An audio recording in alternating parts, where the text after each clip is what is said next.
श्रुतिस्मृतिपुराणानामालयं करुणालयं नमामि भगवत्पादशङ्करं लोकशङ्करं नारायणं नमस्कृत्य नरं चैव नरोत्तमं देवीं सरस्वतीं व्यासं ततो जयमुदीरयेत् स्वयंभूशम्भुरादित्यः पुष्कराक्षो महास्वनः अनादिनिधनो धाता विधाता धातुरुत्तमः ఆదిత్య అనే శబ్దాన్ని గురించి తెలుసుకోవటానికి చక్కని అవకాశం ఉంది. మీరు ఈ అవకాశాన్ని వినియోగించుకుని ఆదిత్య శబ్దము, దాని ఆరిజిన్, అది ఎలా పుట్టింది, దాని అర్థం ఏమిటి అంతా విస్తారంగా తెలుసుకోవడానికి మంచి అవకాశం. అదితి అనే పేరు విన్నారు కదా, చాలామంది పెట్టుకుంటూ ఉంటారు అదితి అనే పేరు. మీకు అదితి అనగానే ఒక కథ ఒకటి గుర్తుకు రావచ్చు బహుశా. ఆ కథ కొంచెం మిసోజినిస్టిక్గా ఉంటుంది, బాగుండదు. దాంట్లో కొంత మేల్ షావునిజం కూడా ఉంటుంది ఆ కథలో. ఆ కథ ఎలా ఉంటుందంటే, కశ్యపుడనే ఒక పెద్ద ఆయన ఉండేవాడు, ఋషి. ఆయనకి దితి అదితి అని ఇద్దరు భార్యలు. విన్నారా? ఇది సింబాలిక్ అనుకుంటే పర్వాలేదు. మీరు అక్షరశః అంటే లిటరల్గా కథ తీసుకుంటే బాగుండదు. చాలామంది అలాగే తీసుకుంటారు. ఏది బాగుండదో ఆ పనే చేస్తారుగా. సో కశ్యప అంటే వాస్తవంలో పశ్యక. చూడండి, ఆ శ్యాను ఇటు తిప్పితే ఏదో వికటక ఇటు తిప్పినట్టుగా అయింది చూడండి. కశ్యప అంటే పశ్యక. పశ్య అంటే చూచేవాడు. వేదాంత సాహిత్యంలో పశ్య అంటే ఆత్మస్వరూపమును తెలుసుకున్నవాడు అని అర్థం. చూచేవాడు అంటే ప్రతివాడు చూస్తున్నాడుగా, లేదుగా, ప్రతివాడు చూడటం లేదు. ప్రతివాళ్ళు ఊరికే అలాగా తేరిపారి చూస్తున్నారే తప్ప తత్వమును తెలుసుకునే విధంగా వాళ్ళు చూచుటమే లేదు. ఆ విధంగా చూచేవాడు అంటే వాడు మాత్రమే చూచుట ఎరింగినవాడు. ఇంగ్లీష్లో సామెత ఒకటి ఉంది, people do not see, they stare. People do not listen, they hear. Okay, people do not know, they think. వాళ్ళకి చేతనైంది థింకింగ్ థింకింగ్కే నాలెడ్జ్ అని పేరు పెట్టుకుంటారు. అలా కళ్ళు తేరిపారు చూడడానికే చూచుట అని పేరు పెట్టుకుంటారు. చెవులతో వినడము అని అనుకుంటారు. సరికాదు. కాబట్టి పశ్యక, ఆయన జ్ఞాని, ఆయన చూచేవాడు. పశ్యతి, ఇలాంటి మాటలు విన్నారా ఎప్పుడైనా? పశ్యతి సపశ్యతి అని గీతలో కూడా వస్తుంది. పశ్యతే రుక్మవర్ణం అని ముండకోపనిషత్తులో వస్తుంది. సో ప్రకాశస్వరూపమైన ఆ పరమాత్మను తన హృదయమునందు ఆ ఋషి దర్శిస్తాడు. ఋషికి పశ్య అని పేరు. పశ్యతి ఇది పశ్య, చూచేవాడు ఆయన. సో కంటి డాక్టర్ కన్నును చూస్తాడు. ఆయనకి కన్ను లోపల ఉండే సమాచారం అంతా ఆయనకి తెలుస్తుంది. ఆయన కంట్లోకి చూస్తే అదే చూడడం, అలాగనమాట. పోలండి, కంటి డాక్టరే కానక్కర్లేదు, ఏ డాక్టర్ అయినా కూడా. సో ఆయన పశ్యకుడు అంటే జ్ఞాని. ఆయనకి ఇద్దరు భార్యలు, అదితి దితి.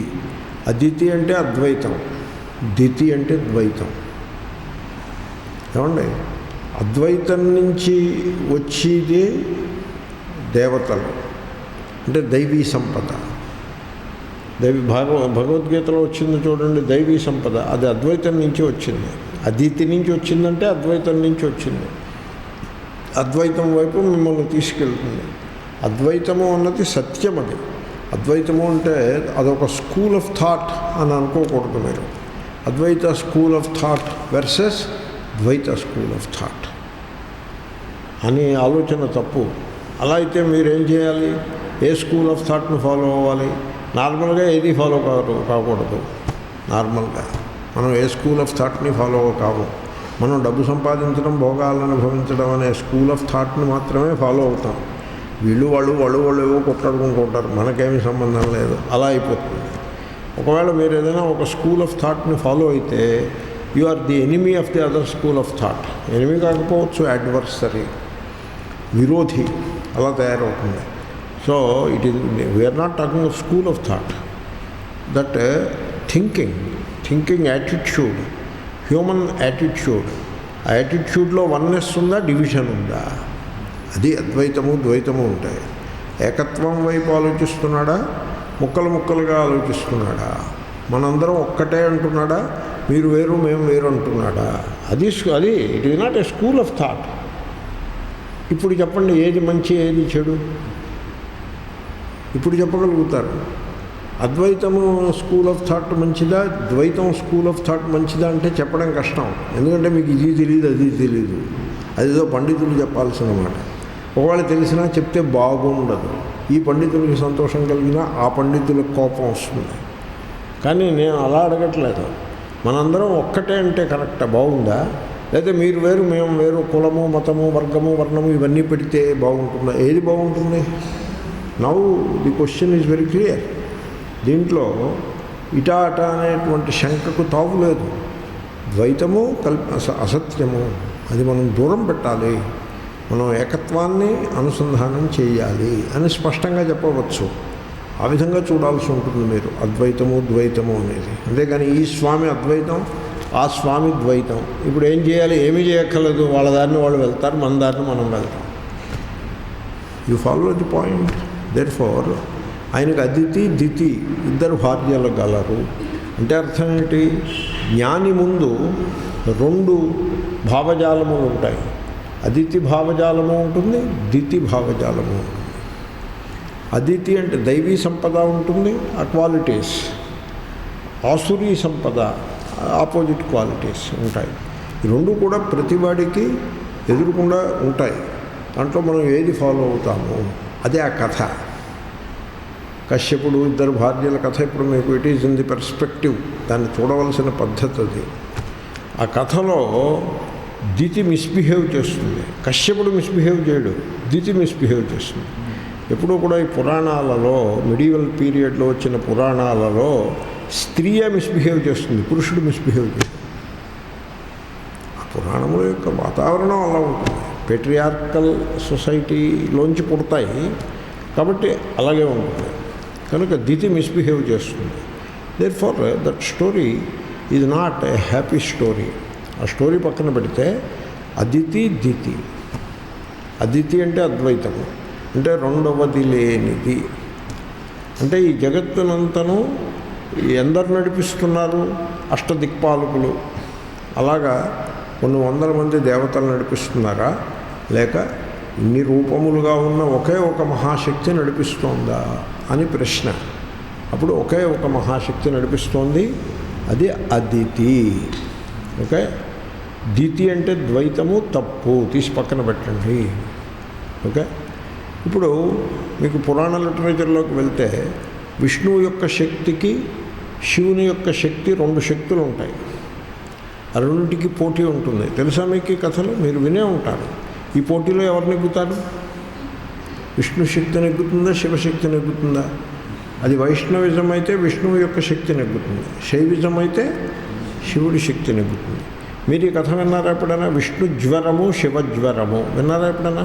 జ్వరాల్లో కూడా మళ్ళీ విష్ణువు జ్వరము శివజ్వరం మళ్ళీ. సో తలపగలు కొట్టుకుంటూ కూడా విష్ణువు రాయి శివుడు రాయి. భాగవతంలో అయితే విష్ణు జ్వరం నెగ్గుతుంది. మీకు తెలియదు, కథ ఉంది. విష్ణు జ్వరం నెగ్గుతుంది, ఇద్దరికీ యుద్ధం అవుతుంది. విష్ణు జ్వరం నెగ్గుతుంది, వీడు పోతాడు, ఆ జ్వరం వచ్చినవాడు పోతాడు, ఆ జ్వరాలు నెగ్గుతాయి. శివపురాణంలో అయితే శివజ్వరం నెగ్గుతుంది. ఇలా తయారవుతాయి కథలన్నీ కూడా. చాలా సందర్భంగా ఉంటాయి. మీరు కథల్ని పట్టుకోకూడదు. కాబట్టి ఈ జగత్తునంతనే నడిపించేది విష్ణు శక్తియా, శివశక్తియా, లేక అద్వైత శక్తియా? అద్వైత శక్తి. ఆ శక్తి వలననే ఈ సకల జగత్తు నడుస్తోంది. ఆ శక్తిని మీరు యథమిత్తంగా మీరు తెలుసుకోనలేరు.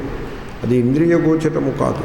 దాన్ని ఊరికే ఈ మాత్రమే చెప్పగలుగుతాం, ఒక మహాశక్తి అని అంటాం. అసలు ఒక అనేప్పటికే అది మనకి తెలిసింది కాదు అని స్పష్టమైపోతుంది. ఏదైతే స్పష్టంగా తెలియబడేది కాదో దానిని ద వన్ అని అలా వర్ణిస్తారు. ద వన్ ఒకానొక శక్తి అండి, అంటే అది ఏమిటో ఇదమిత్తంగా తెలిసేది కాదు. అటువంటి ఒక పవర్, సో అన్నోన్, తెలియబడేది కాదు, అటువంటి ఒక మహాశక్తి నడిపిస్తూ ఉంటుంది. దేన్ని నడిపిస్తుంది? అనోరణీయాన్ మహతో మహీయాన్. అణువులలో, అణువు అంటే యాటమ్స్ గురించి ఎప్పుడైతే విన్నారా మీరు? వినే ఉంటారు. న్యూక్లియస్ ఉంటుంది, దాని చుట్టూ ఎలక్ట్రాన్స్ పరిభ్రమిస్తూ ఉంటాయి. ఎప్పుడు కాదు, ఎల్లవేళలా మహావేగంగా. అంచేతనే అణువులో మహాశక్తి ఉంటుంది. మరి ఎందుకంటే ఎలక్ట్రాన్స్ ఇప్పుడు పరిభ్రమిస్తూనే ఉంటాయి, మహాశక్తి ఉంటుంది. దానికి అణుశక్తి. అన్నిటికంటే గొప్ప శక్తి దేనికి? బొగ్గు, విండ్, సోలార్, అణు. వీటిలో మహాశక్తి ఏది? అణు. ఎలక్ట్రిసిటీ తయారు చేయాలంటే బొగ్గు కాల్చి చేయొచ్చు, విండ్ తోటి చేయొచ్చు, సోలార్తో చేయొచ్చు ఎలక్ట్రిసిటీ,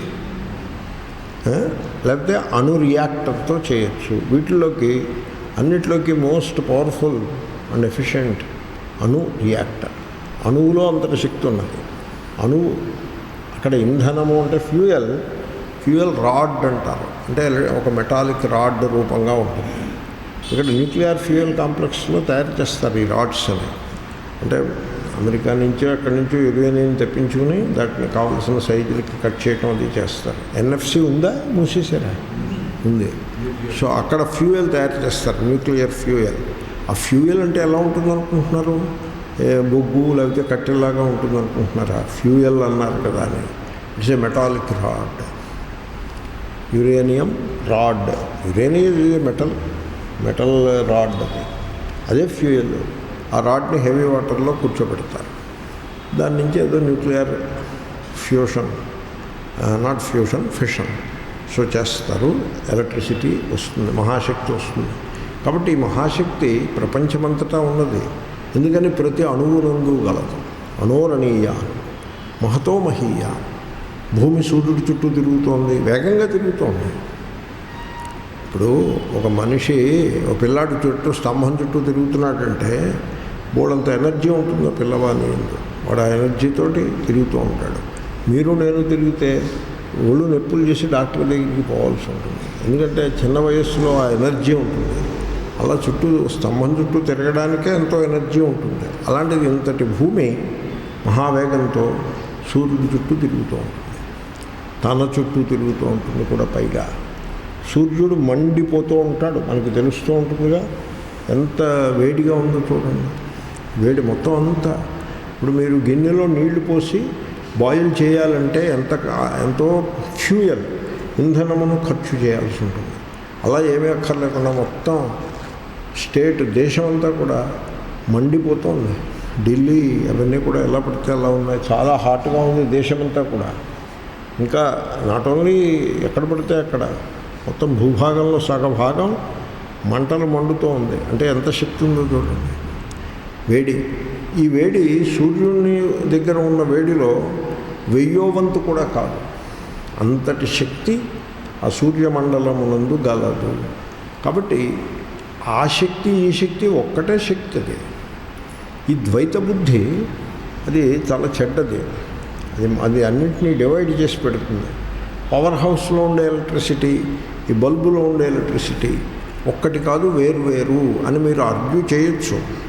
కానీ మీరు సరిగ్గా తెలుసుకోగలిగితే ఈ బయట ఉండే ఉపాధులు అంటే వోల్టేజ్, వాటేజ్, యాంపియర్, ఇటువంటి మెషర్మెంట్స్ వీటన్నిటినీ తీసేసి తత్వంలోకి వెళ్ళిపోతే, మెషర్మెంట్స్తో సంబంధం లేని తత్వము అదే ఎలక్ట్రిసిటీ, దాంట్లోకి మీరు వెళ్తే పవర్ హౌస్లోనూ ఉన్న తత్వము అదే, ఇక్కడ మన ఇంట్లో ఉన్న తత్వము కూడా అది ఒకటే, వేరు కాదు.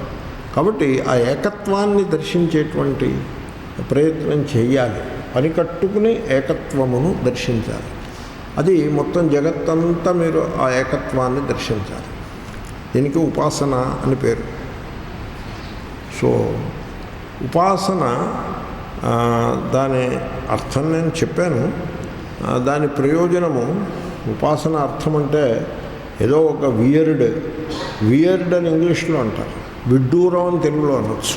వియర్డ్ ఫార్మ్ ఏదో పెట్టుకుని ఏవో పిచ్చి పూజలు అవి చేసుకుంటూ కూర్చోవటం, ఏవో పిచ్చి మంత్రాలు జపం చేసుకుంటూ కూర్చోవటం, అది కాదు ఉపాసన అంటే. అలా తయారైంది ఈ మధ్యకాలంలో ఉపాసన. దానికి ఏదో పేరు పెట్టడం, తర్వాత ఉపాసన అంటే ఆ ఉపాసన అంతా వాడి ముఖం మీదే ఉంటుంది. పెద్ద పెద్ద బొట్లు అవన్నీ పెట్టేసి ఎదరవాళ్ళని మెప్పించడం కోసం ఏదో విశ్వ ప్రయత్నం చేస్తున్నట్టుగా ఉంటుంది. అదేమీ ఉపాసన ఏమీ కాదు, అదంతా అదో పిచ్చి. ఇంకా అంతకంటే ఏం చెప్పమంటారు? ఉపాసన అంటే మనస్సుని ఈశ్వరుని వైపు మళ్ళించుట, మనస్సు ఈశ్వరుణ్ణి గుర్తు చేసుకుంటా.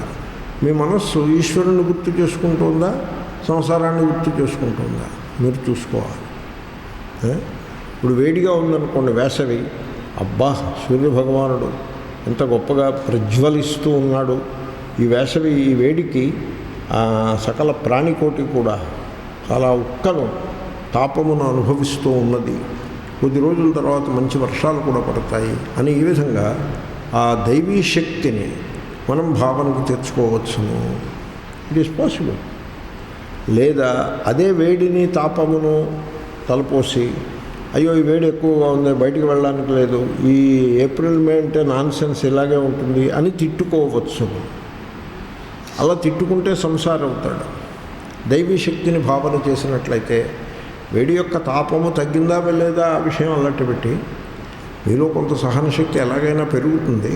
బట్ మీ మనస్సు ఆ దేవుడి దగ్గర దేవునికి కనెక్ట్ అయ్యిందనమాట. Connection, mind gets connected.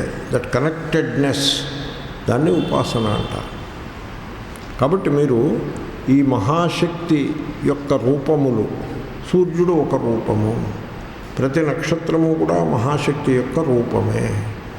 గ్రహములు, నదులు, సముద్రములు, గాలి, తుఫాను, తుఫానే కానక్కర్లేదు, మామూలు గాలి కూడా, ఇవన్నీ కూడా ఆ మహాశక్తి యొక్క వివిధ రూపములు. ఆ మహాశక్తి పేరు అదితి. ఆ మహాశక్తి యొక్క రూపము మన ముందు సూర్యమండలము రూపముగా ప్రకాశిస్తూ ఉన్నది. కాబట్టి ఈ సూర్యమండలాన్ని ఉద్దేశించి మహర్షులు ఆదిత్య అని నామకరణము చేసినారు. అదితేహే అపత్యం. అపత్యం అంటే సంతానం. అంటే అదితి అనే అమ్మాయి, ఒక అమ్మాయి ఉండేది, ఆమె గర్భమును దాల్చి ఒక కొడుకును కన్నది అని లోకానువాద పురాణం అన్నారు మహాత్ములు. పురాణం ఎప్పుడు కూడా లోకానువాదం అంటే లోకంలో ఉండే మనకుండే అనుభవాన్ని అక్కడ పురాణంలో కథ కింద చెప్తారు. అదితి అనే ఒక దేవత ఒక కొడుకును కన్నది, ఆయన పేరు ఆదిత్యుడు. ఆయన ఇద్దరు అమ్మాయిల్ని పెళ్ళాడినాడు, ప్రభా, ఛాయ అని ఇలాగ ఉంటుంది. ఆ పేర్లను బట్టి తెలుస్తూ ఉంటుంది. అది కథ కాదండి, అది ఊరికే సింబాలిక్గా చెప్పారు. అలా ఎందుకు చెప్పారంటే పురాణ దృష్టి. పురాణ దృష్టి అంటే ఏంటి? లోకానువాదం. లోకంలో ఎలా ఉంటుంది? పెళ్ళిళ్ళు, పిల్లలు, పిల్లలు, పెళ్ళిళ్ళు. మనం 1.3 బిలియన్ అలాగే తయారయ్యాం. మన సంస్కృతిలో, మన కల్చర్లో వై 1.3 బిలియన్? పెళ్ళిళ్ళు, పిల్లలు, early marriage, early children and many children. Many children, ఎక్కువ సంతానం అన్నది ఎకనామిక్ ఫ్యాక్టర్. అది కొంతమందికి, పేదవాళ్ళకి there is economics in it. వేరాజ్ వైదికులకు పరలోకము గలదు. నేను చచ్చిపోతే నన్ను మోయడానికి ఎవరిని పిలవక్కర్లేదు, నా కొడుకులు సరిపడతారు, ఒక కొడుకు చందనం పెట్టకపోయినా మరొకడైనా పెడతాడు అంటూ వీడికి ఎంతసేపు పరలోక బుద్ధి. మొత్తం మీద వీడికి కూడా బహు సంతానం కావాలి. ఎకనామిక్ దృష్టితోటి పని చేసుకునే వాళ్ళకి ఎక్కువ మంది సంతానం ఉన్నట్లయితే వాళ్ళందరూ పనిచేసి డబ్బులు సంపాదిస్తారు. ఒక ఎకనామిక్ దృష్టికోణంతో బహు సంతానం, వైదిక దృష్టికోణము లేకపోతే మతపరమైన దృష్టికోణంతో బహు సంతానం. ఈ విధంగా మనం 1.3 crore అయ్యాం. అంచేతే మన పురాణ గాథలు అన్నీ ఒకే రకంగా స్టార్ట్ అవుతాయి. పురాణ స్టోరీస్ అన్నీ వితౌట్ ఎక్సెప్షన్ ఎలా స్టార్ట్ అవుతాయి?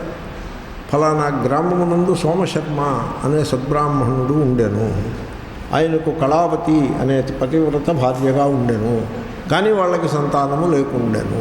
That is how it starts. ఆ తర్వాత ఏమైందని మీరు అడగద్దు. You can imagine, you can write. నేను రాయగలేదు, మీరు రాయలేరా? సో కాబట్టి అదితి అనే అమ్మాయికి ఆదిత్యుడనే కొడుకు, అది లోకానువాద పురాణం. లోకంలో ఉండేటువంటి సంస్కారాన్ని ఓం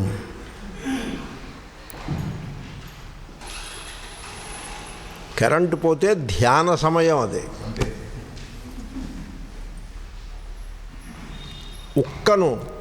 ఉక్కను పరిశీలించుట, తెలియుట. ఉక్క ఏ విధంగా దేహముపై లేక చర్మముపై దాని ప్రభావం ఎలా ఉన్నది దానిని తెలియుట ధ్యానంలో ఒక భాగం. మీరు కరెంటు పోతే ధ్యాన సమయం, కరెంటు ఉన్నప్పుడు క్లాస్ సమయం. కాబట్టి సో లోకానువాద పురాణం. సో సూర్యుడు పెళ్లి చేసుకున్నాడు, అమ్మాయిని పెళ్లి అంటే లోకంలో ఉండేటువంటి మనకుండే అలవాటు అయింది సూర్యుడి మీద వేస్తున్నాం మనం. కానీ అదేదో పొయిటిక్గా వేసామండి, సింబాలిక్గా వేసామంటే చెప్పడానికి వినడానికి బాగుంది. కానీ అక్షరశః మొదలుపెట్టారంటే చాలా అధ్వాన్నంగా ఉంటుంది, చెప్పడానికి బాగుండదు. ఏమిటి ఇలా ఉన్నాయి కథలు అని మనకే కొంచెం విడ్డూరంగా అనిపిస్తుంది. కాబట్టి ఆ ప్రపంచమునంతను నడిపించేటువంటి ఆ మహాశక్తి ఏది కలదో అదితి, అది ఎవరి శక్తి? అది పరమేశ్వరుని యొక్క శక్తి అదితి. పరమేశ్వరుడు ఎవరు? కశ్యప జ్ఞానస్వరూపుడు. ఆ జ్ఞానస్వరూపుడైన పరమాత్మ యొక్క శక్తి మహాశక్తి అదితి. రమణ మహర్షి ఒక మాట చెప్పేవారు. ఆయన ఏమని చెప్పేవారంటే, మీ లోపల చూచే శక్తి, వినే శక్తి అవన్నీ జ్ఞానములు, విజ్ఞాన శక్తి. అంతటితో ఆగిందా? పనిచేసే శక్తి, మాట్లాడే శక్తి, నడిచే శక్తి, పట్టుకునే శక్తి, ఇవన్నీ క్రియాశక్తి. రమణ భగవాన్ ఏమని చెప్పేవారంటే, ఈ క్రియాశక్తి ఆ విజ్ఞానము నుంచి పుట్టింది అని చెప్పేవారు. లోపల ఉన్నటువంటి ఆ ఎరుక, చైతన్యము అంటూ ఉంటాను నేను. ఆ చైతన్యం నుంచే చూచే శక్తి, వినే శక్తి పుట్టడం కొంతవరకు బాగానే ఉంది. అది జ్ఞానస్వరూపమే, ఇవన్నీ జ్ఞానములే కనుక. అంతేకాదు ఈ క్రియలు కూడా, క్రియాశక్తి కూడా అక్కడి నుంచే పుట్టింది. కాబట్టి ఆ పరమాత్మ జ్ఞానస్వరూపుడు, ఆయన యొక్క శక్తి అదితి. ఆ అదితి మీకు ఎక్కడ కనపడుతోంది? ఆ మహాశక్తిని ఎక్కడ చూడాలి? ఇప్పుడు ఎలక్ట్రిసిటీని ఎక్కడ చూడాలి మీరు? అదిగో 1000 క్యాండిల్ బల్బు ఒకటి ప్రకాశిస్తుంది, అక్కడ చూడవచ్చు మీరు. అదేవిధంగా సర్వ జగద్వ్యాపకమైన ఆ పరమాత్మ యొక్క మహాశక్తిని మీరు ఎక్కడ చూడాలి? ఉదయించే సూర్యుని యందు చూడవచ్చును. ఆదిత్య.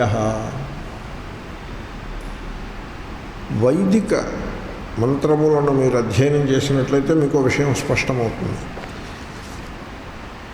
ఉదయించే సూర్యుడికి వేదర్షులు విష్ణు అని పేరు పెట్టుకున్నారు. అలా ఎందుకు పేరు పెట్టారంటే, ఉదయించే సూర్యుని యొక్క శక్తి అంటే వేడి వెలుగు, రెండు వేడి వెలుగు అంతటా వ్యాపిస్తోంది. మొత్తం గ్రహమండలం అంతటా కూడా వ్యాపిస్తోంది. మనకి తెలుసున్న ప్రపంచము ఇదే కదా. ఈ గ్రహమండలమే మనకి తెలుసున్న ప్రపంచము, భూమండలముతో సహా ఇదంతా వ్యాపించి ఉన్న శక్తి ఏమిటి? ఆదిత్యుని యొక్క, సూర్యుని యొక్క శక్తి, వేడి వెలుగు. కాబట్టి సూర్యుణ్ణి సర్వవ్యాపకుడైన విష్ణువు అని వాళ్ళు స్వీకరించినారు. వేదంలో విష్ణు శబ్దము ఆదిత్యుని నిర్దేశించును. విష్ణు శబ్దము వైకుంఠం, నారాయణుడు అదేం అది అసలు వేదంలో ఆ భాష ఉండదు. వేదమంత్రాలలో వైకుంఠము, నారాయణుడు, లక్ష్మీదేవి, భూదేవి ఇలాంటి భాష ఉండదు. అన్ని తర్వాత వచ్చాయి. ఇంకా తర్వాత నీలాదేవి, రాధాదేవి, దేవులు, ఇంకో కొంతమంది దేవులు యాడ్ అయ్యారు. దేర్ఫోర్ ఆ భాషది వైదిక భాష కాదది, తర్వాతి కాలంలో వచ్చినటువంటి పురాణ భాష. ఇప్పుడు మన సొసైటీలో కూడా గాంధీ గారు ఉన్నప్పుడు, బ్రిటిష్ వాళ్ళు పాలించేప్పుడు ఉండే సోషల్ డిస్కోర్స్, ఆ డిస్కోర్స్ ఇప్పుడున్న సోషల్ డిస్కోర్స్ భిన్నంగా ఉంటుంది. నెహ్రూ గారు ఉన్నప్పుడు సోషల్ డిస్కోర్స్, ఇప్పుడున్న సోషల్ డిస్కోర్స్ చాలా తేడా ఉంటుంది. ఒక తరంలోనే మనం చూడొచ్చు. శ్రీ నరేంద్ర మోడీ గారు మాట చెప్పారు. 2014లోనో 19లోనో ఎలక్షన్ అయిన తర్వాత ఒక మాట చెప్పారు. అది విని ఐ వాజ్ అమేజ్డ్. ఆయన ఏమన్నారంటే, మీరు గమనించారో లేదో, ఈ మొత్తం ఎలక్షన్ క్యాంపెయిన్ 3 నెలలు ఉంటుంది. 3 నెలలలో ఏ ఒక్క పార్టీ కూడా, ఏ పార్టీ కూడా సెక్యులరిజం అనే మాటని పలకలేదు అని చెప్పారు ఆయన. అంటే విని అవును కదా అనిపించింది. అంటే ఏ పార్టీ వాళ్ళు దాన్ని ఒక పోల్ ప్లాంక్ కింద చేసుకోలేదు. అంతకుముందు అదే ఉండేది పోల్ ప్లాంక్. తెల్లవారి లేస్తే ఆ మాటే వినపడుతూ ఉండేది. కానీ 3 నెలల ఎలక్షన్లో ఏ పార్టీ కూడా ఆ మాట అనలేదు. అంటే చూడండి పొలిటికల్ డిస్కోర్స్ ఎంత అలా మారిపోయిందో. ఇన్ 2 decades ఎంత మార్పు వచ్చిందో చూడండి. అలాంటిది వేలాది సంవత్సరాలలో మీకు ఆ భాషలో ఆలోచించే తీరుతెన్నులలో పెద్ద మార్పులు వస్తాయి. నేను మీ ముందు పెడుతున్న మార్పు ఏమిటంటే విష్ణు అనే శబ్దము వేదమంత్రములలో సూర్యుని నిర్దేశించును. దీని మీద పెద్ద పెద్ద వ్యాసములు వాటిని కూడా ప్రచురించినారు విద్వాంసులు. విష్ణు శబ్దము సూర్యపరము వేదమంత్రాలలో. ఈ ఊళ్ళోనే ఓ పండితులు ఒక ఆయన ఉన్నారు, సిద్ధార్థ ఆయన పేరు. ఆ ప్లానిటేరియంకి చీఫ్ ఏదో ఆయన. ఇది అన్ ఆస్ట్రానమర్. విన్నారా? ఇప్పటికీ ఆయన ఉండే ఉంటారు. సిద్ధార్థ ప్లానిటేరియం ఉందా ఈ ఊళ్ళోనూ? దాని హెడ్ ఆయన కేజీ సిద్ధార్థ ఎవరో. ఆయన ఒక పుస్తకం ఒకటి రాశారు. ఆయన ఈజ్ ఎ గ్రేట్ స్కాలర్, ఆస్ట్రానమీలో పెద్ద పండితుడు, సంస్కృతంలో కూడా విద్వాంసులు. ఆయన ఒక పుస్తకం ఒకటి రాశారు, వేదిక్ కాన్షియస్నెస్ అనేది పుస్తకం. నా దగ్గర ఉంది ఆ పుస్తకం, నేను చదివాను.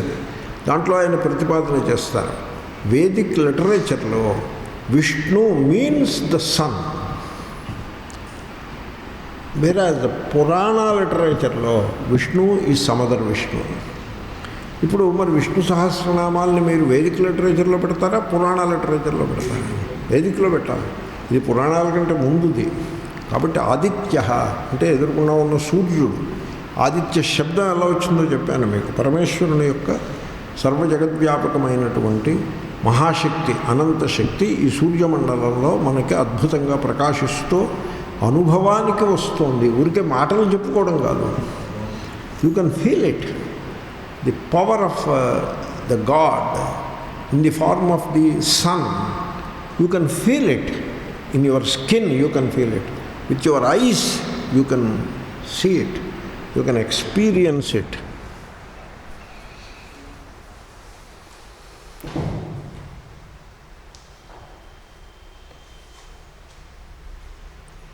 ధ్యాన సమయము, ధ్యాన సమయము. ఓకే, మీరు సెల్ ఫోన్ కూడా ఆన్ చేయనక్కర్లేదు, ధ్యానం. కాబట్టి వేదమంత్రముల యందు విష్ణు అంటే సూర్యుడే. విష్ణువు మూడు అడుగులతో కొలిచెను, అదంతా సూర్యుడే. 3 అడుగులు, పగలు రాత్రి సంధ్య. నాది పుస్తకం ఒకటి ఉంది, విష్ణు సూక్తం అని, వైదిక సూక్తమంజరి. దాంట్లో ఈ వివరాలన్నీ రాసిపెట్టాను నేను. ఇదికే సందర్భం వచ్చింది కాబట్టి చెప్పాను. కాబట్టి ఆదిత్య అనే పేరు విష్ణువు యొక్క నామము అని చెప్పుట ఇప్పుడు ఈ సందర్భంలో ఎంతయూ సముచితముగా ఉన్నది. ఎందుకంటే విష్ణు అంటే వేద సంస్కృతిలో సూర్యుడే, ఆదిత్య. ఈ ఆదిత్య శబ్దాన్ని గమనించిన వెంటనే మీరు ఒక ధారణ లేక ఒక కాంటెంప్లేషన్ చేయవచ్చును. చూడండి, సర్వజగద్వ్యాపకమైన మహాశక్తి ఇన్ఫినిట్, అది ఇన్ఫినిట్, అనంతము, అద్వితీయము, అన్డివైడెడ్. అటువంటి మహాశక్తి అది భూత వర్తమాన భవిష్యత్తులందు సమానముగా ప్రకాశిస్తూ ఉంటుంది. అంటే దానికి కాలము యొక్క ప్రభావం దాని మీద ఏమీ లేదు. అంటే కొన్ని కాలమును బట్టి మారుతూ ఉంటాయి. ఒకప్పుడు అలా ఉండేది, ఇప్పుడు ఇలా ఉంది, అంటే మార్పు వచ్చింది కదా. ఆ మహాశక్తి, సర్వజగద్వ్యాపకమైన మహాశక్తి కాలము యొక్క ప్రభావమునకు అతీతమైనది, కాలాతీతమైనటువంటిది, ఎవర్ ప్రెసెంట్. అది కాలమునకు అతీతమైనది. ఆ కాలం గురించి కూడా మనం అనుకుంటాము. తర్వాత ఎప్పుడూ అది జ్వలంతముగా అలా పని చేస్తూనే ఉంటుంది. సూర్యుడు ఎప్పుడు ప్రకాశిస్తూనే ఉంటాడు. సో గాలి ఎప్పుడు వీస్తూనే ఉంటుంది, నది ఎప్పుడు ప్రవహిస్తూనే ఉంటుంది. అది ఏది ఆగిపోతుంది, అది నిరంతర పరివర్తనశీలముగా ఉంటుంది. అటువంటి మహాశక్తి, ఆ మహాశక్తికే దేవుడు అని పేరు. దానిని మీరు భావన చేయవచ్చును.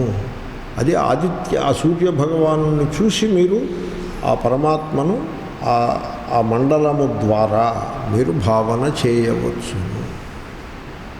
అది ఆ నామము యొక్క ప్రత్యేకత. ఆ విధంగా ఈ ఉపాసన యొక్క లక్ష్యం ఏమిటంటే మీలో దాగి ఉన్న దైవత్వమును పైకి తీయుట. అది ఉపాసన యొక్క లక్ష్యం. మీ లోపల ఉన్న దైవత్వము, మీ స్వరూపం అదే, దాన్నే ఆత్మ అని అంటారు. ఆ దైవత్వమును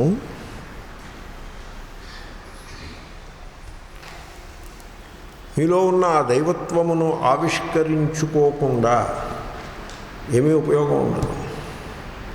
లౌకిక జీవనము ఖతమైపోతుంది, అది కాలము చేత అంతము చేయబడుతుంది. దానివల్ల ఏ ఉపయోగం? మీరు ఎంత డబ్బు సంపాదించినా పోతుంది, ఎన్ని భోగాలు అనుభవించినా అంతమైపోతాయి, శరీరమే శిథిలమైపోతుంది, ఎప్పుడో పడిపోతుంది. దానివల్ల ఉపయోగం ఏముండదు. అది it has to follow A course. అదొక ప్రవాహము, అది అలా నడుస్తుంది. మేఘాలు వస్తాయి, వర్షిస్తాయి, పోతాయి అన్నట్టుగా ఓ శరీరం పుడుతుంది, కొంత పని చేస్తుంది, మళ్ళీ గిట్టుతుంది. దానివల్ల ఒరిగిదేమీ ఉండదు. అలా కాకుండా మీ లోపల ఉన్న దైవత్వము, అదే ఆత్మ, దానిని గుర్తించకుంటే జీవితం వ్యర్థమవుతుంది. దానిని మీరు గుర్తించాలి. ఓకే, సో అది గుర్తించుట పేరే ఉపాసన. దానిని భావన చేయాలి, దానిని తెలుసుకోవాలి. దానిని భావన చేస్తే ఉపాసన, తెలుసుకుంటే జ్ఞానం. ఈ ఆదిత్య అనే నామము, ఇటువంటి నామముల ద్వారా మీరు ఆ ఉపాసనను ముందుకు తీసుకువెళ్ళాలి.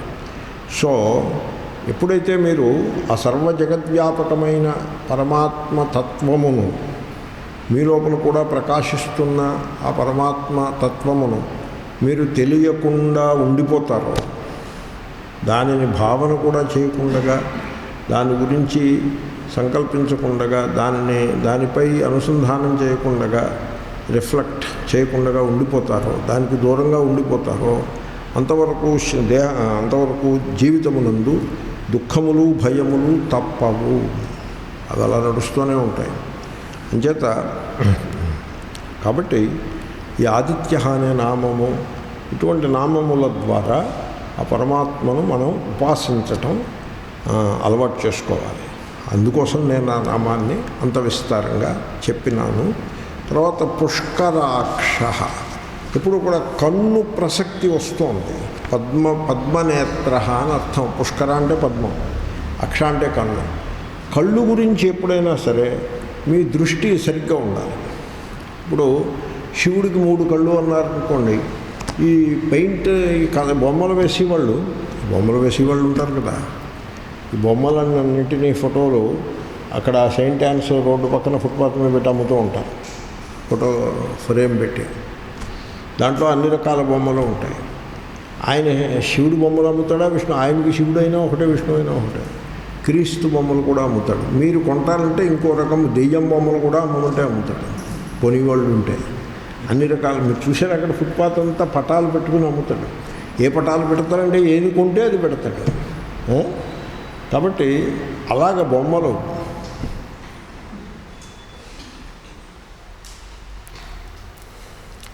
ఆ విధంగా బొమ్మలకి అలవాటు పడిపోయి ఉన్నాం మనం. దేవుడికి 3 కళ్ళు అని ఎవడో అన్నాడు. త్ర్యంబకం యజామహే అంటే మేము పూజ చేస్తున్నాము, మేము ధ్యానం చేస్తున్నాము. ఎవరిని? ముక్కంటిని, 3 కళ్ళు ఉండేవాడిని. అంటే ఆయన 3 కళ్ళు ఉంటాయి. 3 కళ్ళు అంటే కొంచెం విడ్డూరమే. మామూలుగా మీరు ఆలోచించండి. మీరు ధ్యానం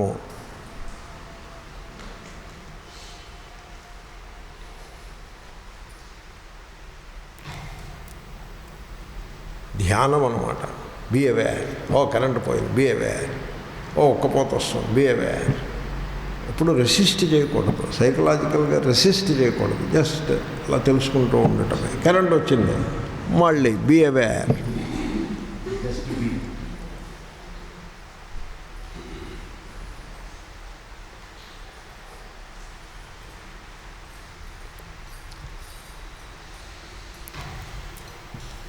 దోమలు కుడుతున్నాయి, బీ అవేర్. అలాగనమాట. కింద ఏదైనా కొంచెం దోమలకి, ఇప్పుడు కాదు నెక్స్ట్ క్లాస్కి, ఆదివారం క్లాస్కి. కనుక సైకలాజికల్గా రెసిస్ట్ చేయకుండా ధ్యాన సమయము అని అన్నాము. So what is the topic that we are talking about? కళ్ళు, మూడు కళ్ళు. వెంటనే ఈ చిత్రకారుడికి అప్పు చెప్తే ఆయన మూడో కన్ను ఎక్కడో అక్కడ పెడతాడు. ఎక్కడ పెడతాడంటారు చిత్ర? మీ పాటకు నా బొమ్మ అని ఇలాంటి సినిమా ఏదో ఒక ప్రోగ్రామ్ ఏదో ఉన్నట్టుంది. మీరు పాట పాడుతుంటే నేను బొమ్మ గీసేస్తాను. చిత్రకారులు అలాగే ఉంటారు, ఏదో కుంచి కొట్టుకుని. ఆయనకి మూడు కళ్ళు దేవుణ్ణి బొమ్మ వేయమంటే ఎక్కడ వేస్తాడు?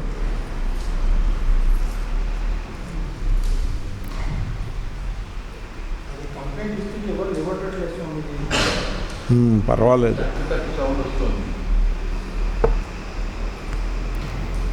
ఓం అది ఆను ఆఫ్ సౌండ్ వస్తాయిగా, మైక్ ఉందిగా.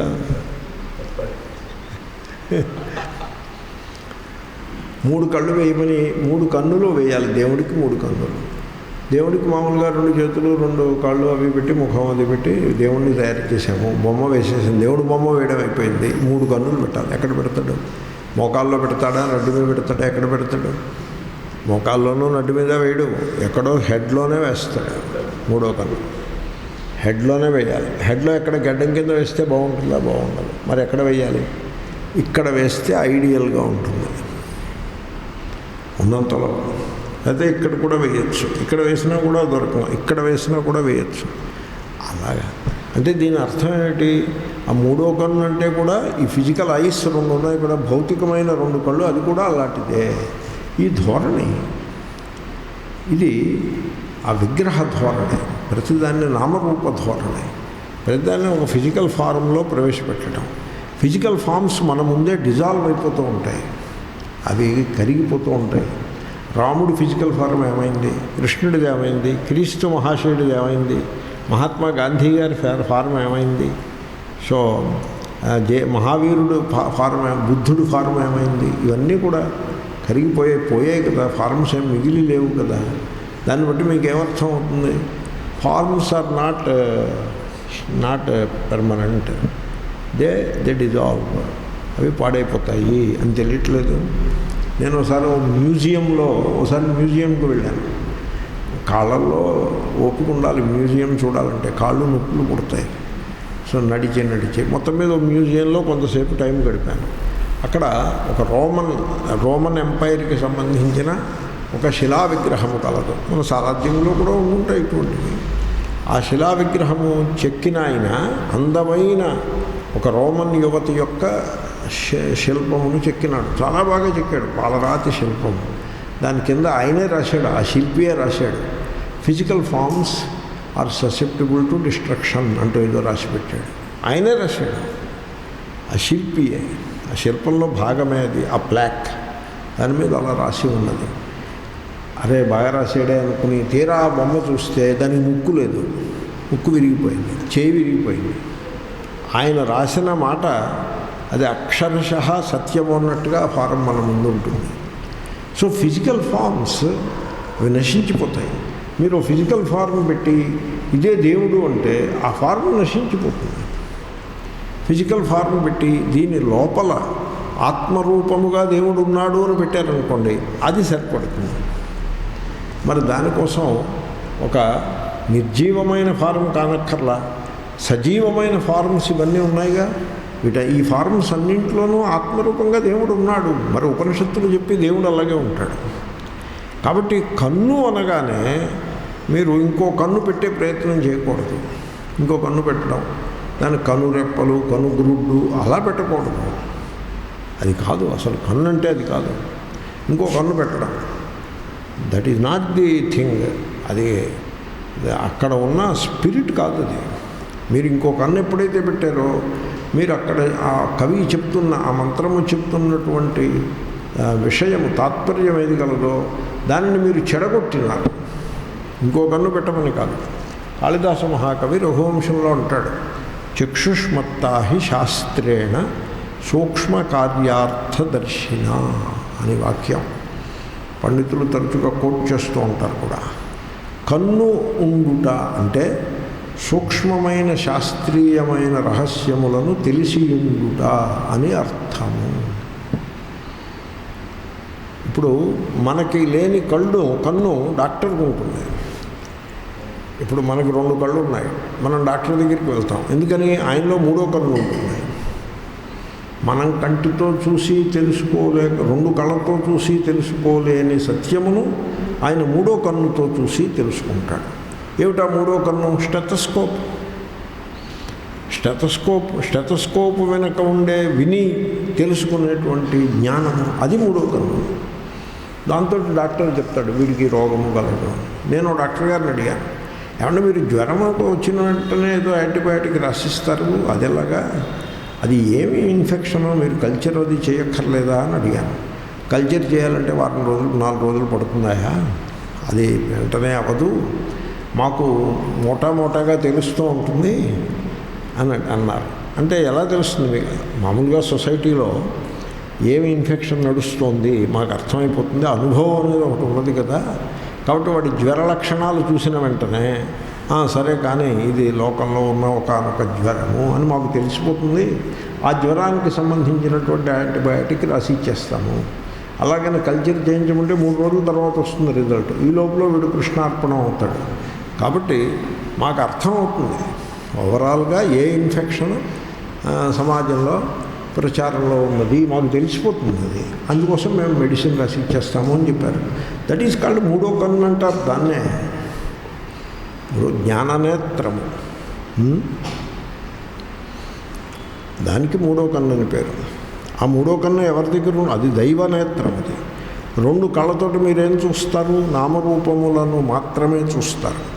ఈ 2 కళ్ళు జీవుడి కళ్ళు. నామరూపములకు అతీతమైన సత్యమును దర్శించే నేత్రము అది దైవనేత్రము.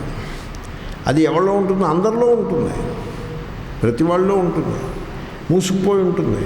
దాన్ని తెరిపించుకునే ప్రయత్నం మీరు చేయాల్సి ఉంటుంది. ఇప్పుడు పిల్లల్ని స్కూల్కి పంపిస్తారు. ఎందుకు? వాడి బుద్ధి యందు, వాడి బ్రెయిన్లో ఒక పొటెన్షియల్ ఉంది, ఒక శక్తి గలదు, నిద్రాణమై ఉన్నది. దానిని మేల్కొల్పి వాడిని ఒక విద్వాంసుడిగా తయారు చేయవచ్చు. అందుకోసం స్కూల్కి పంపిస్తారు. అదేవిధంగా మీలో ఆ 3వ నేత్రము గలదు, ఆ జ్ఞాననేత్రము. మీరు ఒక రహస్యాన్ని, సూక్ష్మమైన రహస్యాన్ని తెలుసుకోగలిగితే దాని పేరే జ్ఞాననేత్రము. ఇప్పుడు ఉదాహరణకి నేను అనే అనుభవం ఉన్నదనుకోండి. ఈ నేను అనే అనుభవము దేశ కాల వస్తు పరిచ్ఛేదములకు అతీతమైనది అని మీరు పరిశీలించి పట్టుకున్నారనుకోండి, దాన్ని జ్ఞాననేత్రము అని అంటారు. దేహం యొక్క ఏజ్తోటి ఆ నేను అనే అనుభవానికి సంబంధం లేదు, ఒక చోటుతోటి ఒక కాలముతోటి దానికి సంబంధం లేదు, ఒక రూపముతో దానికి సంబంధం లేదు అని మీరు తెలుసుకోగలిగారనుకోండి, అంటే మీ లోపల జ్ఞాననేత్రము తెరుచుకున్నది. జ్ఞాననేత్రము తెరుచుకుంటే మీరు శివుడు. అది మూసిపెట్టుకుంటే కొంతమంది తెరుచుకోనివ్వరు. అది తెరుచుకుంటానన్నా వీళ్ళు మూసేస్తారు దాన్ని. అజ్ఞానంతో దాన్ని కప్పేసి పెడతారు, తెలుసుకోరు, తెలుసుకునే ప్రయత్నం చేయరు. గడ్డం పట్టుకు బతిమలాడి నాన్న తెలుసుకోరా అంటే నేను తెలుసుకోను అంటాడు. వాడిని మీరేం ఉద్ధరిస్తారు? వాడు తెలుసుకోడంటే హీ రిమైన్స్ అలా మందుడుగానే మిగిలిపోతాడు. వాడు 3వ కన్ను తెరవనివ్వడు, వాడు జీవుడుగానే మిగిలిపోతాడు. 3వ కన్ను తెరిస్తే మీరే శివుడు. చిదానంద రూప శివోహం. నాకు 70 ఏళ్ళు, నేను మగవాడిని, నేను ఆరోగ్యంగా ఉన్నాను లేక రోగంతో ఉన్నాను అంటే వాడు జీవుడు. పోతాడు ఎప్పుడు, మళ్ళీ ఇంకో దేహం వస్తుంది, వాడు జీవుడు. నేను చిత్స్వరూపుడను, చైతన్యం నా స్వరూపము, శాంతి నా ఆంతరతత్వము అని తెలుసుకున్నవాడు శివుడు అవుతాడు. చిదానంద రూప శివోహం. ఆ జ్ఞానమునకు 3వ కన్ను అని పేరు. కాబట్టి శివుడు, నేను విష్ణు సహస్రనామం చెప్తున్నవాడిని శివుల్లో పెట్టాను. కాబట్టి ఎక్కడైనా సరే కన్ను అనే మాట వస్తే మీరు బొమ్మ గీసి 2 కళ్ళు వేసి ఇంకో కన్ను పెట్టే ప్రయత్నం చేయడమో, లేకపోతే ఆ 2 కళ్ళకి అలంకారాలు పెట్టడమో. దేవుడి కళ్ళకి అలంకారాలు చేస్తారు తెలుసా మీకు? ఏం అలంకారం చేస్తారు? వెండి కళ్ళు పెడతారు. వెండి కళ్ళు ఏమిటి? వెండి కళ్ళు ఏమిటి? రాయితో చేసిన విగ్రహానికి వెండితోటి కళ్ళు ఏమిటి? కొన్ని బంగారం కళ్ళు పెట్టమంటే బంగారం కళ్ళు పెడతారు. ఏం అభ్యంతరం లేదు. వాళ్ళకి జాతమైంది ఏదో వాళ్ళు చేస్తారు. ఇప్పుడు మీరు పని అప్పచెప్పారనుకోండి, వాళ్ళకి జాతరైంది వాళ్ళు చేస్తారు. ఇప్పుడు కాఫీ పెట్టడం చేత కాని వాడికి కాఫీ పెట్టని పని అప్పచెప్పారనుకోండి, వాడు ఏదో డికాషన్ ఏదో కషాయం తీసుకొచ్చి మేము ముఖానికి వస్తాడు, అది తాగడమే. తెలుసుండేవాడికి అప్పచెప్పాలి. కాబట్టి వాడికి జాతరైంది అదే చేస్తాడు. కాబట్టి అలా కాదు. కన్ను అని ఎక్కడైనా వచ్చిందంటే దానికి అర్థం చూపు అని అర్థం. చూపు అంటే జ్ఞానము అని అర్థం. అలాగే చెప్పాలి మీరు. పుష్కరాక్ష అంటే కూడా అలాగే చెప్పాలి మీరు.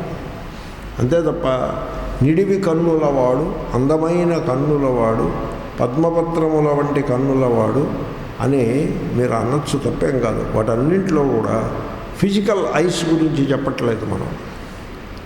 ఫిజికల్ ఐస్ గురించి ఏం చెప్తారు? సో పుష్కరాక్ష కన్ను, ఆయన పద్మపత్రమును పోలిన కన్నులు గలవాడు. కన్నులు డజంట్ మ్యాటర్. మనం ఫిజికల్ ఐస్ గురించి మాట్లాడటం లేదు. మరి ఏమిటి పుష్కరాక్ష అంటే? శివుని నేత్రము ఏ విధముగా జ్ఞాన నేత్రమో అలాగంటిదే పుష్కరాక్ష కూడా. పద్మము, పుష్కర అంటే పద్మము. పద్మమునకు 2 ధర్మములు గలవు: స్వచ్ఛత, అసంగత. స్వచ్ఛము, అసంగము అది పద్మం యొక్క ధర్మము. పద్మం మురికిలో పుడుతుంది, కానీ స్వచ్ఛంగానే ఉంటుంది. పద్మం ఎప్పుడూ మురికి అవ్వదు. మీరు గులాబీ పువ్వుని మురికి నీళ్లలో వేసి తీస్తే ఎంతో కొంత మురికి వస్తుంది. పద్మమును మురికి నీళ్లలో వేయనక్కర్లేదు, మురికి నీళ్లలోనే ఉంటుంది. అది అక్కడి నుంచి మీరు తీస్తే అస్సలు మురికి రాదు.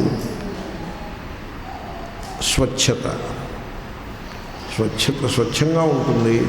చుట్టూ ఉన్న మురికితోటి సంపర్కము లేకుండా ఉంటుంది, అసంగముగా ఉంటుంది. అది పద్మము యొక్క ధర్మము. మీరు అటువంటి చూపును కలిగి ఉండగలరా? దేవుడికి అటువంటి చూపు ఉంటుంది. ఋగ్వేదంలో కొన్ని మంత్రాలు ఉన్నాయి. మిత్రస్య చక్షుష సర్వాణి భూతాని సమీక్షంతాం అనే మంత్రము గలదు.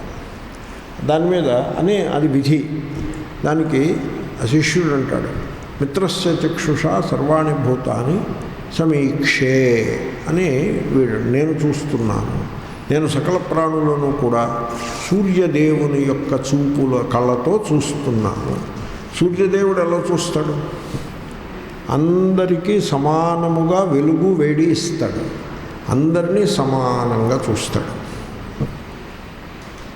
వీడు డబ్బున్నవాడు కనుక వీడికి ఎక్కువ రెస్పెక్ట్ ఇవ్వు, వాడు భేదవాడు కనుక వాడికి తక్కువ రెస్పెక్ట్ ఇవ్వు అన్నట్టుగా చూస్తాడా? సూర్యుడు చూడు.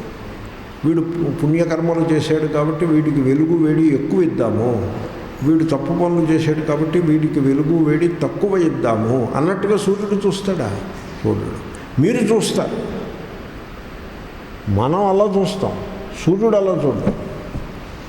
మనం ఎదుటివాడికి రెస్పెక్ట్ ఇచ్చేప్పుడు వాడి స్టేచర్ అవి చూసుకొని రెస్పెక్ట్ ఇస్తాం.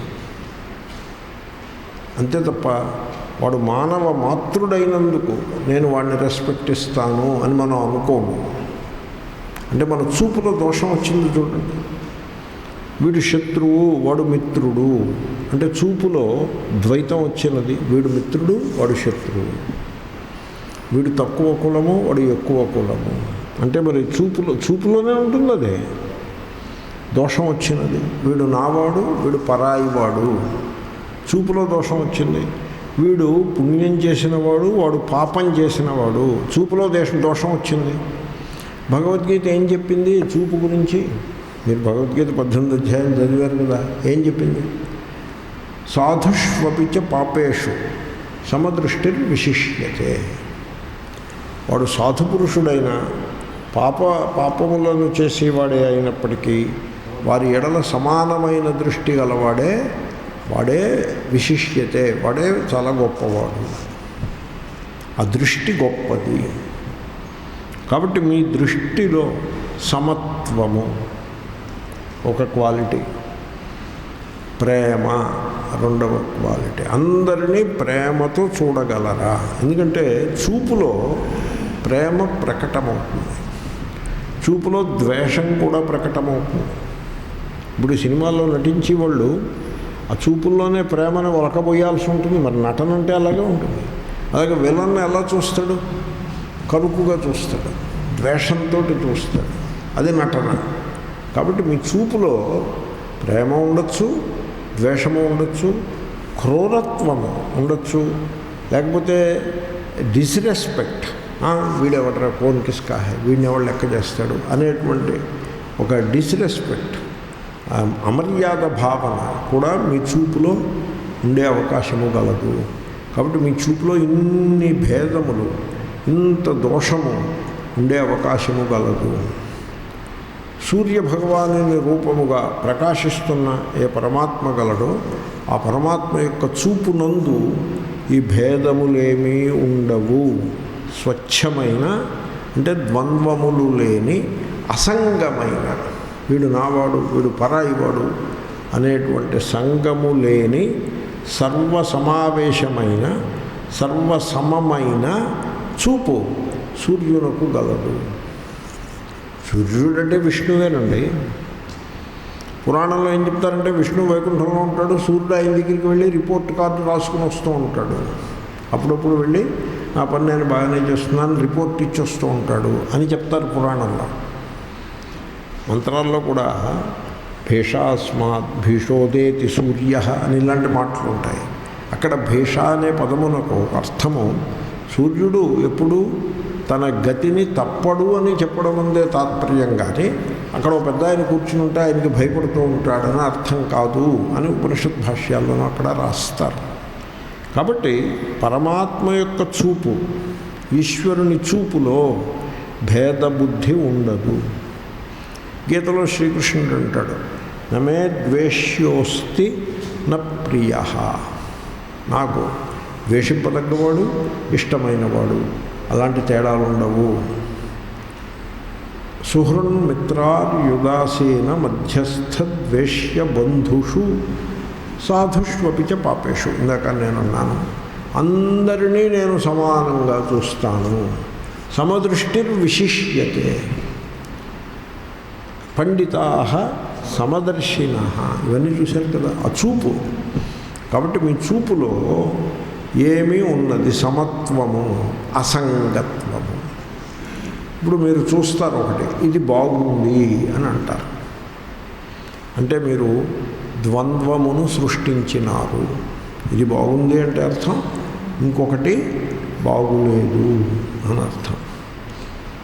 ఒక అమ్మగారు నగల షాపులోకి వెళ్ళారు, ఒక నగని కొందామని. ఎదురుకుండా ఒక నెక్లెస్ కనుక ఇది చాలా బాగుంది అన్నారు. అంటే కంగారు పడుతూ కొంచెం ముందుకు వెళ్ళి చూద్దాం. అప్పుడు కొంచెం ముందుకు వెళ్ళారు, అరే ఇది ఇంకా బాగుంది అన్నారు. అప్పుడు మరి ఇది ఇంకా బాగుందన్నావు, ఇది ఖరీదు ఎక్కువ, ఇందాక బాగుందన్నావు, అదోసారి చూసిరా అంటే అది చూసి అది బాగులేదన్న. అంటే ఇంతకంటే ఏమనుకోకండి, ఊరికే వేదాంతులు కంసాలు వీళ్ళు, వేదాంతులకి కంసాలు వీళ్ళే, ఇంకా మళ్ళీ వేరే ఉండరు కంసాలు. ఎప్పుడు బంగారము నగలు, నగలు బంగారం, ఇదే గోళ. సో దృష్టాంతం. సో కాబట్టి ఇది బాగుంది అంటాడు, ఈ పువ్వు బాగుంది అంటాడు. కొద్దిసేపు అయిన తర్వాత ఆ పువ్వు బాగులేదు. దృష్టి, ఇది జీవలక్షణం. అన్నీ బాగున్నాయి, అంత సమదృష్టి. పర్టికులర్గా దేనిని బాగుంది అని అన్నారు, ఇంకొకటి బాగులేదు అనే ప్రసక్తి ఉండదు. అంటే ద్వంద్వములను సృష్టించని చూపు, అసంగమైన చూపు. మీరు దేనిని చూస్తే దాని ఎడల సంగము లేకుండా. మామూలుగా సాధారణంగా జనులు ఎలా ఉంటారు, దేనిని చూస్తే అది నాకు కావాలి అన్నట్టుగా ఉంటారు. చిన్నపిల్లల్ని టాయ్ షాపుకి తీసుకెళ్ళకూడదు. ఈ ఆట బొమ్మల షాపులు ఉంటాయి చూసారా, టాయ్సారస్ అనేవో ఉన్నాయి, ఆట బొమ్మలే ఉంటాయి అక్కడ. మొత్తం షెల్ఫ్ల నిండా ఆట బొమ్మలు ఉంటాయి. మీరు చిన్నపిల్లవాడిని దాంట్లోకి తీసుకువెళ్తే వాడి సైకాలజీ మీద సమ్మెటపోటులు వేసినట్టుగా అవుతుంది. ఎందుకంటే వాడు ఈ బొమ్మ చూస్తా ఇది నాకు కావాలి అనుకున్నప్పుడు ఇంకోటి కనపడుతుంది, పరిగెత్తుకుని అక్కడికి వెళ్ళిపోతాడు. ఈ రైలు నాకు కావాలంటాడు, మళ్ళీ ఇంట్లో కారు కనపడుతుంది, అక్కడికి పరిగెడతాడు. ఆ మైండ్ చాలా తీవ్రమైనటువంటి ఉద్వేగమునకు గురి అవుతుంది. దానివల్ల పిల్లలకి సైకాలజీ దెబ్బతింటుంది. పిల్లల్ని టాయ్ షాప్కి తీసుకువెళ్ళకూడదు, వాళ్ళని ఇంట్లో కూర్చోబెట్టుకోవాలి. టాయ్ షాప్కి పెద్దలు వెళ్ళి ఏదో ఒక టాయ్ వీడి వయస్సుకి తగ్గట్టుగా వాళ్ళు 2 ఏళ్ల నుంచి 5 ఏళ్ళు, 6 నుంచి 10 ఏళ్ళు అలాగ టాయ్లు వాళ్ళు అమర్చి పెడతారు. దాంట్లో మీకు నచ్చిన టాయ్ కొంచెం ఆడుకుందుకు ఉల్లాసమును కలిగించేది, కొంత ఎడ్యుకేషనల్ వాల్యూ ఉంటే ఇంకా మంచిది. అటువంటి టాయ్ని ఒకదాన్ని మీరు సెలెక్ట్ చేసి తీసుకొచ్చి ఇవ్వాలి. అంతేకాని మీరు పిల్లల్ని అక్కడికి తీసుకెళ్ళకూడదు. ఎందుకంటే వాడి దృష్టి చాలా విషమంగా ఉంటుంది. పిల్లలది అసంగం ఉండదు, ఏది చూస్తే అది పట్టుకునేట్లా ఉంటుంది. పెద్దవాళ్ళు కూడా అలాగే ఉంటారు. పెద్దవాళ్ళు మరోలా ఏముండరు. మీరు ఏదైనా 10 మంది పెళ్ళి పేరెంటాలు చెబుతూ ఉంటాయిగా, అక్కడికి వెళ్ళినట్లయితే మీరు వాళ్ళని చూడాలి. ఎలా చూడాలి? మొట్టమొదట మీ లోపల ఉండే ఈగోని తీసేసి చూడాలి. ఆ ఈగోని అలా పెట్టుకు చూస్తే అది తప్పది, అలా చూడకూడదు. అది దైవ దృష్టి ఎలా అవుతుంది? అది అహంకార దృష్టి అవుతుంది. మీ లోపల ఈగోని తీసేయాలి. మీరు ఒక మనిషిగా ఇంకొక మనిషిని అబ్జర్వ్ చేయట్లేదు. Pure observation without an observer లేని అబ్జర్వేషన్. మీరు చూసినట్లయితే వాళ్ళందరూ కూడా అక్కడ పెళ్లిలో సమావేశమైన జనులందరూ కూడా they are all unhappy people. వాళ్ళలో హ్యాపీనెస్ ఉండదు, అన్హ్యాపీగా ఉంటారు. ఈ పెళ్ళి పేరెంటం పేరు చెప్పుకుని కొంత ఉత్సాహాన్ని సంపాదించే ప్రయత్నంలో ఉంటారు. తర్వాత ఈ పెళ్ళికి పేరెంటానికి వెళ్తే మనకి వ్యక్తిగతంగా ఏదైనా కొంత లాభం చేకూరవచ్చును, నెట్వర్కింగ్ ఇలాంటివి ఉంటాయి. అటువంటి ధోరణిలో ఉంటారు. తర్వాత తమకున్న ప్రాభవమును ఇతరులకు చూపించే అవకాశం కోసం కొంతమంది వెళ్తారు. నార్సిసిస్ట్స్ అంటారు. అలా దానికోసం వెళ్తారు. ఆ సమావేశానికి అందుకోసం వెళ్తారు. మంచి డ్రెస్ వేసుకుని వెళ్తాడు. మాన్యవర్ అని ఒకటి అమ్ముతాడు కూడా, అది వేసుకుని వెళ్తాడు కూడా. మాన్యవర్ అంటే అర్థం ఏంటి? నేను అందరిలోకి గొప్పవాడిని కదా, అది వేసుకుని వెళ్తాడు. ఏం చెప్ప దిమాగ్ నహి అని తెలిసిపోతుంది. So all are unhappy people. దాని అర్థం మీరు సింహాసనం మీద కూర్చుని వాళ్ళని చూస్తున్నారంటే కాదు. మీరు your observation only, no observer. Ego లేదు, ఈగోని తీసేసి మీరు అబ్జర్వ్ చేయాలి. Very unhappy people, all are unhappy people. Why they are unhappy? ఎందుకంటే ఆ అసంగమైన దృష్టి, ఆ ద్వంద్వములను సృష్టించని దృష్టి ఉంది వాళ్ళలో, కప్పివేయబడి ఉన్నది. అది లేదు, అది కవర్ అయిపోయి ఉన్నది, పైకి రావట్లేదు. అది పైకి వస్తే అది దైవత్వమునకు చిహ్నము. కాబట్టి నేను ఇనఫ్ చెప్పాను. కాబట్టి అటువంటి దృష్టి, అసంగ దృష్టి, ద్వంద్వములను సృష్టించని దృష్టి, అది పవిత్రమైన దృష్టి. పద్మనేత్రుడు అంటే అర్థం అది. పుష్కరాక్ష చాలా చెప్పాను, చాలు. మహాస్వన, పెద్ద ధ్వని గలవాడు. దేవుడు పెద్ద ధ్వని గల, ఆ పదం అదే కదా. స్వన అంటే ధ్వని, పెద్ద ధ్వని గలవాడు. అంటే మీరు వైకుంఠానికి వెళ్తే అక్కడ విష్ణువు పిలిస్తే ఎవరినైనా మీద కేకేస్తే అది గట్టిగా ఉంటుందని అదే అర్థం. కొంతమంది నోరు పెట్టుకుని బతికిస్తూ ఉంటారు, గట్టిగా అరిచి కమాండ్ చేసేస్తూ ఉంటారు. ఆ రకంగా వీళ్ళందరి మీద అరిచేసి, దేవతల మీద, ఇంద్రుడు వీళ్ళ మీద అరిచి కమాండ్ చేస్తూ ఉంటాడనా మహాస్వన అంటే? అలా కాదు. గొప్ప ధ్వని గలవాడు దేవుడు. గొప్ప ధ్వని దేవుడికే ఉంటుంది, జీవుడికే ఉంటుంది. జీవుడు ధ్వని అల్పముగానే ఉంటుంది. గొప్ప ధ్వని గలవాడు దేవుడు. ఎక్కడుంది గొప్ప ధ్వని? ఎక్కడుందో మీరు గుర్తుపట్టండి. ఎప్పుడైనా సముద్రం వైపు వెళ్ళినట్లయితే మీకు దూరం నుండే ఆ సముద్రం యొక్క ధ్వని వినపడుతుంది. మహాస్వన. మేఘము వర్షించబోతుంటే ఆ మెరుపు ఉరుముల యొక్క ధ్వని వినపడుతుంది. మహాస్వన, దేవుడే ఆ ధ్వనిని చేస్తూ ఉన్నాడు. ఎంత పెద్ద ధ్వని వస్తుందంటే అబ్బా స్టన్ అయిపోతారు ఆ ధ్వనికి. అది మహాస్వన, దేవుడు ఉరిమినాడన్నమాట, ఈశ్వరుడు. దీన్ని ఉపాసన అంటారు. మన వాళ్ళు ఉపాసన, నేను ఎన్నిసార్లు అన్నా అదేమంటాను, మన వాళ్ళు ఉపాసన అంటే ఇంత కుంకుమలు అద్దడాలు అలాగేదో అలా విడ్డూరంగా తయారు చేసి పెట్టారు. దానికి ఉపాసన అని పేరు. ఓ విగ్రహం పెట్టడం, ఆ విగ్రహానికి కుంకుమలో అవి గట్టిగా పెట్టడం, వీళ్ళు కూడా నెత్తిన ఇంత కుంకుమ, ముక్కు కుంకుమ, ఇక్కడ కుంకుమ అంతా పెట్టుకోవడం. ఏమిట్రా చేస్తున్నావు అంటే ఉపాసన చేస్తున్నాను అంటాడు వీడు. తలకాయ ఉపాసన కాదేమీ కాదు, ఏదో చేస్తూ ఉంటాం. జనులను మెప్పించడం కోసం స్వయం కన్ఫ్యూజ్డ్ పరాన్ కన్ఫ్యూజ్ అయ్యింది, స్వయం డెల్యూడెడ్ పరాన్ డెల్యూడ్ అయ్యింది, అంతకంటే ఏమీ కాదు. అంధేనైవ నీయమానా యథాంధా. అవును, మరి తెలియకుండా చేస్తే అలాగే ఉంటుంది. అంటే కోపం వస్తుంది, మరి దాని మనం ఏం చేస్తాం దానికి. కాబట్టి అది కాదు ఉపాసన అంటే. మేఘం ఉరిమిందనుకోండి, అబ్బా లుక్ ఎట్ దాట్, పశ్య దేవస్య కావ్యం యో మమార నజీర్యతే అని ఋగ్వేద మంత్రం ఇంతకుముందు చెప్పాను. ఆ ప్రకృతికే చూసి చూడండిరా, దేవుని యొక్క కావ్యం ఎలా ఉన్నదో చూడండి. కవి, దేవుడే కవి. ఆ కవి తయారు చేసిన శిల్పము, కావ్యము ఎలా ఉందో చూడండి. కావ్యం అంటే కేవలము పుస్తక రూపంగానే ఉండక్కర్లేదు, పద్య రూపంగా ఉంటే కావ్యము. శిల్పము కూడా కావ్యమే, శిల్పి కూడా కవియే. కాబట్టి ఆ దేవుడు మహాశిల్పి, మహాకవి. ఆయన చేసే ధ్వని సముద్రము యొక్క ధ్వని, ఉరుముల యొక్క ధ్వని. అలాగే సూర్యుడు ఉదయించబోతున్నాడు అనుకోండి, ప్రకృతి అంతా కూడా ఒక్కసారి పులకరించి ధ్వనులను చేస్తుంది. కాకులు కావు కావుమంటూ ఉంటాయి. కోకిలైతే పెందరాళ్ళు లేచి కంఠమును సవరించుకొని అది సంగీత కచేరీ మొదలు పెడుతుంది. పక్షులు కచేరీ చేస్తాయి. పొద్దున్న 5 o'clockకి 5:30కి కచేరీ మొదలు పెడతాయి. అద్భుతమైన కచేరీ. సరిగమ పదలు అక్కడి నుంచే పుట్టాయి. ఆ కచేరీ నుంచే ఈ కచేరీలు, ఈ సంగీతాలు పుట్టాయి. అది మహాస్వన.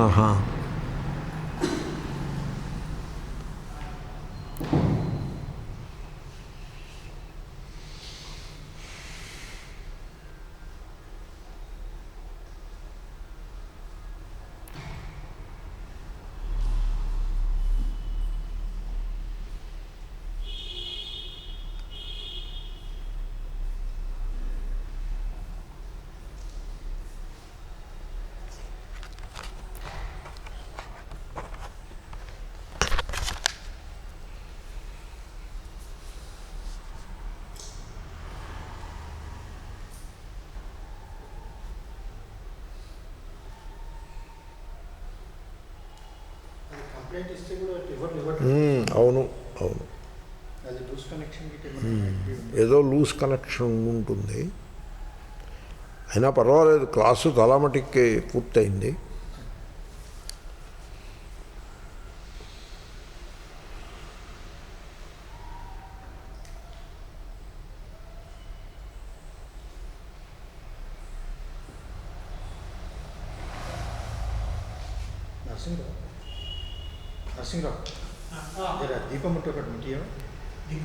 ఓ దీపం ముట్టిస్తే హారతి నడిపిద్దాము.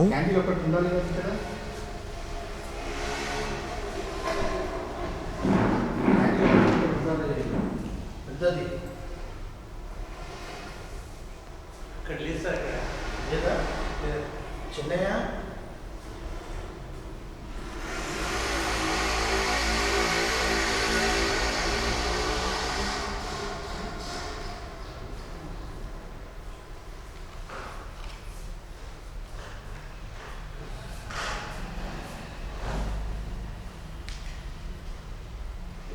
హారతికి ఏర్పాట్లు చేసుకోండి.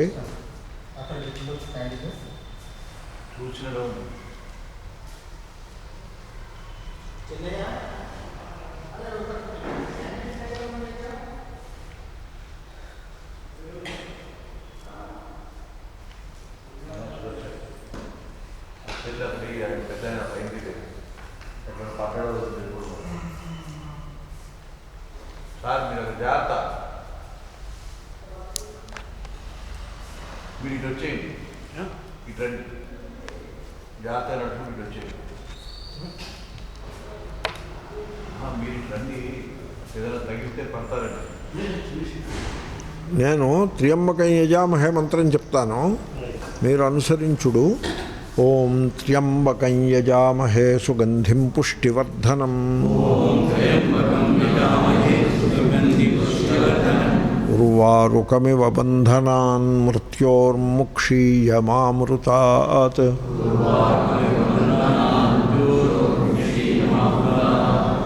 ఓం త్ర్యంబకం యజామహే సుగంధిం పుష్టివర్ధనం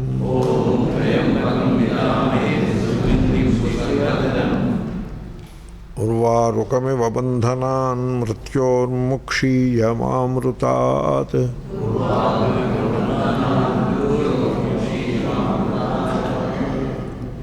ఓం త్ర్యంబకం యజామహే సుగంధిం పుష్టివర్ధనం ఉర్వారుకమివ బంధనాన్ మృత్యోర్ముక్షీయమామృతాత్.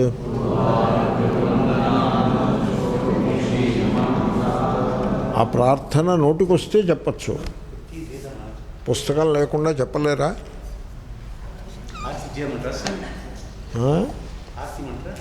ఆ ప్రార్థన చెప్పాలా?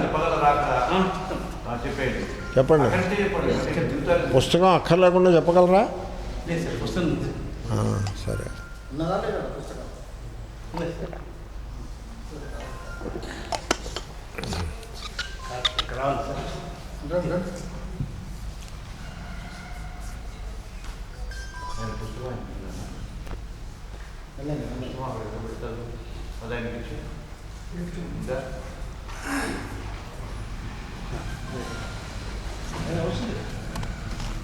ఓ పూజ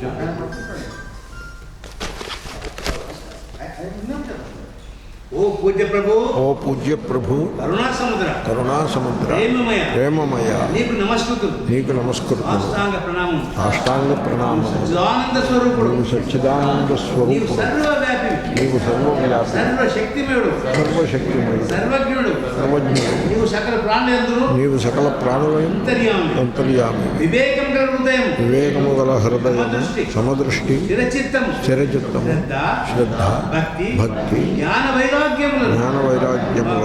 మాకు ప్రసాదించు. భ్రమలను అరికట్టి మనస్సును నిగ్రహించుట వలయు ఆధ్యాత్మిక శక్తిని మాకు అనుగ్రహింపు. దురహంకార, కామక్రోధ, లోభమోహ, మదమాత్సర్య ద్వేషాదుల నుండి మమ్ము తప్పింపు.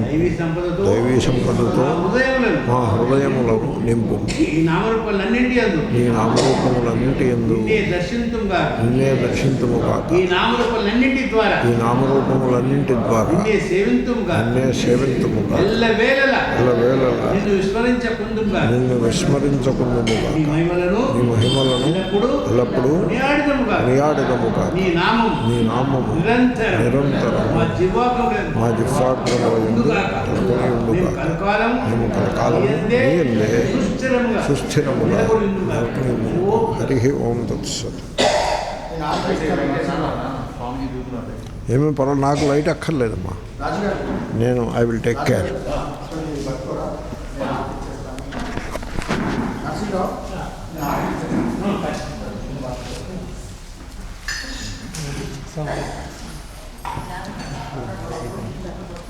ఈ ఫోన్ తీసుకోండి, మీరు ఫోన్ వాడికి.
गुरुपाय मङ्गलम् त्वमेव माता च पिता त्वमेव त्वमेव बन्धुसखा त्वमेव विद्याद्रवणं त्वमेव त्वमेव सर्वं देवदेव कायेन वाचा मनसेन्द्रियवा बुद्ध्यात्मना वा प्रकृते स्वभावं करोमि यत् सकलं परस्मै नारायणाय समर्पयामि श्रीमन्नारायणाय समर्पयामि शिवानंद महाराज की जय।